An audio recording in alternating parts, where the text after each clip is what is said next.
A big question people have is, if recovery is really possible, why the hell haven't I recovered already, right? I've been dealing with depression or anxiety for years or decades, or at the very minimum several months, and it seems that things tend to get worse over time, or I tend to take one step forward, two steps back, and I never seem to be getting closer to a real recovery.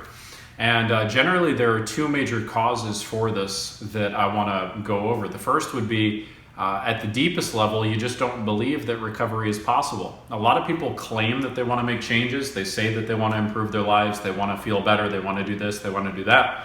But if your deepest underlying belief is that change is just simply not going to be able to happen for you, then that becomes the chief filter through which any recommendation or strategy or method is going to be applied, right? So you have to make sure that you get very clear on the idea that you can and you will change. Not just that you could or that you might hypothetically in the future, but that you will right now.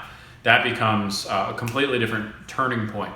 And then secondly, the other major challenge is most approaches that people implement do not have the goal of being able to solve the problem. In other words, most people are trying to get their problem solved by going through methods that don't even necessarily endorse the idea that the problem can be solved. Okay, so again, speaking in a little bit of a generality here, but this is definitely the overarching pattern I've seen time and time and time again with the thousands of people I've consulted or worked with, is that most traditional talk therapies, counseling, those types of things are generally aimed at curbing the symptoms of the problem, not solving the underlying source of the issue to begin with.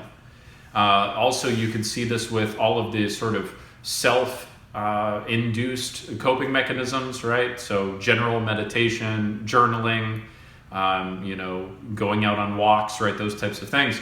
All are aimed at curbing the symptoms, but not actually addressing the source. So until you actually get that handled, then you're going to continue to see lots of issues pop up. So I hope this adds some illumination to you. And really the bottom line is, if you want to be liberated from your depression and anxiety, get clear that it can and will change. And then number two, model a real approach that is meant to create a real solution, not just mere coping with the symptoms.